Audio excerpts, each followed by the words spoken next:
Draga Marija, dobar dan tebi, dobar dan svim gledocima Blic dana. Evo ja se nalazim na Ceraku u jednom interesantnom muzičkom studiju gde će mi sagovornik biti dugogodišnji prosvetni radnik i neko ko se bavi zvukom, Damjan Tadić.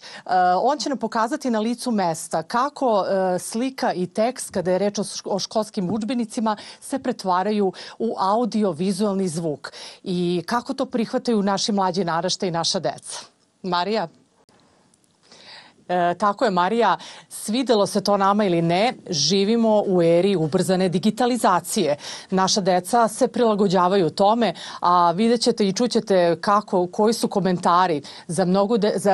Za dosta dece to je lakši način učenja, za neke nije, ali pored mene, kao što sam i najavila, Damjan Tadić, on se bavi 17 godina audioprodukcijom, a 11 godina je u prosveti, 4 godine evo vredno radi na razvijanju audio knjiga. Dobar dan, Damjane. Ajde, evo da nam objasnite, evo, korak po korak, kako izgleda izrada audio knjiga i onda ćete i da nam kažete, evo, na licu mesta kakva su iskustva vaše i sa decom u okviru škole. Pa pre svega bih malo se vratio na to šta su i zašto su dobri digitalni udžbenici. Dakle, sve ono što smo nekada mi, dok smo išli u školi, imali jedan bukvar, sa ona slova, mi smo sada pretvorili zapravo ta slova u jedan zvuk. I naravno da to podstica i deci da zamisle sliku, da oni to vide kako, na primer, imali smo scenu gde je u pekari devojčica gde kupuje kiflu. Dakle, to je nešto što tera decu da razvijaju i svoju, da kažem, i pažnju i svoju kreaciju. S druge strane, to nosi i neke nuspojave da deca manje koriste neke udžbenike u štampanoj formi. I sad kako dođe do cele te ideje? Mi imamo jedan udžbenik koji mora da odobri Ministarstvo prosvete. Taj udžbenik kada se odobri, on mora da ima i određeni vizual, u ovom slučaju određene slike, pošto to su za mlađe razrede, konkretno ovo što sam radio ja. I onda te sve slike koje se nalaze u udžbeniku, mi moramo da pretvorimo u određene priče. Hoćete da nam pokažete dok pričate da vide i gledalci Blic dana kako izgleda sve to? Evo, otvorit ću jednu knjigu pa ćemo da nađemo nešto što je možda zanimljivo deci. Evo, pogledajmo ovako. I sad vidite, ovo je jedna situacija iz parka gde se deca igraju i sve. Sada to su učenici prvog, drugog razreda, dakle mlađi razredi, i onda oni trebaju da zamisle celu tu priču. Zašto se ja zalažem za audio? Zato što on podstiče i povećava i tenacitet i vigilnost pažnje i to kod dece izaziva da oni naprave određeni napor, da oni zamisle celu tu scenu, od slika celu priču. Hajde vam pokažem malo kako sve to izgleda. Ajde. To nije baš tako jednostavno. Mi smo ovde imali brojnu dečicu koja su snimala iz različitih podelja, pošto su ovo udžbenici koji su rađeni za engleski, nemački, ruski, francuski. I sad isključivo to radite? Pa, ovi poslednji projekti su za to, ali generalno danas postoje različiti izdavači. Nije kao što je nekad bilo da je samo jedan izdavač, nego to ima nekoliko, pa nastavnička veća, to je odeljenska veća, ako se dobro sećam, biraju i onda u svakoj školi ima određeno i samim tim postoje različiti ti audio, to je digitalni udžbenici. Evo kako izgleda, hoćete da nam pokažete ovdje ispred nas se nalazi šta za ljude koji ne znaju, ovo je mikseta. Da, ali... Mi smo u studiju trenutno. Tako je, muzički studio i mi ovde snimamo dečicu, dakle potrebno da snime vokale, jer se sve svodi na priče. Pored tih vokala njihovih, jako je bitno da imamo onaj Foley efekt, to je efekte da ljudi, to je u ovom konkretnom slučaju deca, zamisle ceo taj ambijent i obično budu čak i neke muzičke podloge koje prate emociju koja se dešava. Hoćete da pokažete sada? U ovom slučaju imamo ovdje, vidite, ovo je program, pa sad po bojama kreće kao radio džingl najava, bukvalno kao da imamo nekog radio slušanje, ali zapravo to je svaka lekcija za sebe. Nakon svake lekcije ide najava od naratora i onda kreću dečica. I sada kreće narator. I on se navodi ko je u knjizi, da svako može da otvori tačno stranicu i kaže i sada kreće. The weather is nice. The sun is shining. I love spring in the village. The ducks are happy. They are swimming in the pond. Look at the birds. They are flying around. I oni generalno...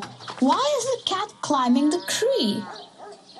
The cat is afraid of... I sad ide tako priča. Šta je zanimljivo ovde?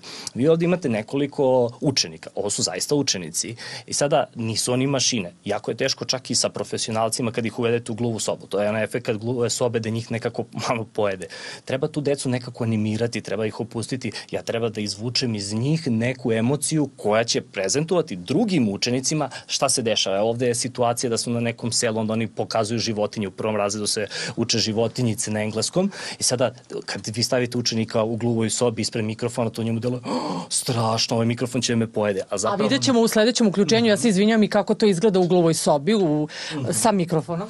Tako je, imaćemo i jednu našu malu sagovornicu koja je učestvovala u projektu, tako da treba da ih nekako opustim, treba da ih usmerim pored toga, pored tih nekih tehničkih, da to bude se u dikciji, da to se bude rečeno kako treba. Jer vidite, mi ovde radimo važnu stvar. Ako se pogrešno snimi, deca uče jezik i oni to čuju pogrešno, automatski mi pravimo određenu grešku. Znači, to mora sve ima cenzuru, sve mora bude na visokom nivou. Krajnje Ministarstvo prosvete daje odobrenje. Dakle, mi smo ovde imali, to delo je kao jedan veliki vrtić, zato što sam ja želeo da bi se deca opustila, ali krajnji produkt koji ja eksportujem odavde i dajem kao producent muzičkog studija je nešto što mora da prođe gomilu cenzura, od kvaliteta vokala, od kvaliteta efekata snimljenih, muzičke podloge i svega toga.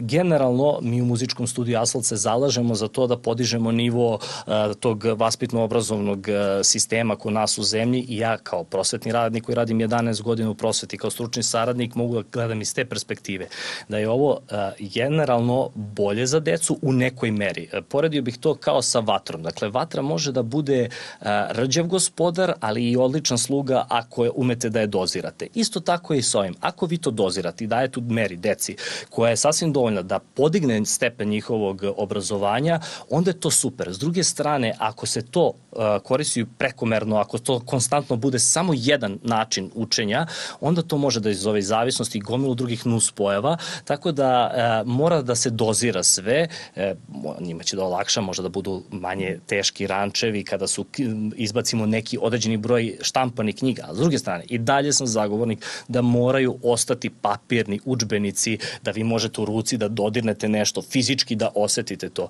Ali i pored toga, ovo se pokazalo u praksi da je jako zanimljivo i da im je olakšano učenje. Toliko od mene za sada, Marija. Uključit ću se, nadam se, ponovo gde ćemo videti od jedne naše male sagovornice kako to izgleda iz njenog iskustva kada uči iz audio knjiga. Evo, Marija, ono je bila uvodna reč, a sad ćete da vidite ovako malo i aktivniji kadar kako to sve izgleda u praksi, a tu će u studiju biti i mala devojčica Nika koja je pomagala Damjanu oko snimanja audio knjige. Evo, Damjane, pokažite nam korak po korak kako izgleda. Prva stvar koju moramo da uradimo, moramo u našem programu da otvorimo posebno traku, kao što vidite ovde, za vokal koji će snimiti. Imamo pripremljen radio džingl, imamo najavu, imamo podlogu, sada kreće. Pre nego što uđemo u gluvu sobu, potrebno je da podesimo na ovom preampu mikrofon. Ja sam ga već podesio, ali za svaki slučaj ja ću još malo podići da dobijemo čist i jasan vokal. Hajmo sad vamo do gluve sobe. Evo, idemo u gluvu sobu, tu nas čeka Nika. Ajmo, vamo. Ćao, Nika. Soba koja mora biti izolovana da bi dobili vokal kako treba. Sada, Nika, ti si spremna, ja samo moram da podesim mikrofon. Iz kog razloga? Jer jako je bitno da bude tačno u nivou usta. Tako da ćemo sada malo mikrofon spustiti. Čekaj sekund, evo ga, to je to.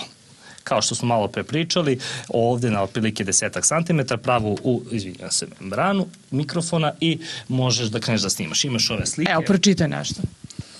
Slika broj 1. Dečak i mama dolaze u park. Slika broj 2. Mama i dečak odlaze iz parka. Slika 3. Dečak i devojčica dolaze u park. Slika 4. Devojčica i deka dolaze u park. I sad se to snima i onda to ide kroz obradu zvuka, hoćete vi bolje da kažete. Kratko, evo, za kraj. Tako je, to se sve kasnije obrađuju u postprodukciji, ali je jako bitno da snimimo taj vokal kako treba, zato ćemo sad u procesu snimanja onda da se okrene ka mikrofonu kako bi dobili pun zvuk. Ja kasnije dajem njoj instrukcije iz kontrolne sobe šta kako i kasnije se obrađuje. Ali evo, ja bih sad pitao nju, pošto jako je bitno da mi se oni malo opuste i sve. Je li imaš tremu? Pa naravno svako uglavnom ima tremu, ali mislim da imam manje treme nego drugi jer već imam iskustva pred kamerom i sa glumom. Evo, samo za kraj, kome ovakav način učenja kroz audio knjige olakšava? Nikad, da li je tebi lakše da učiš na ovaj način? Evo, da poručimo i gledalcima za kraj. Pa meni mnogo olakšuje jer kad slušam mogu da zamislim sliku, mogu da zamislim kako izgledaju, šta se dešava po njihovom zvuku, glasu i eto, mnogo je zapravo lakše. Hvala puno Nika, hvala puno Damjane. Eto, toliko od nas za danas. Marija, želim ti prijatan dan i prijatan dan svim gledalcima Blic dana.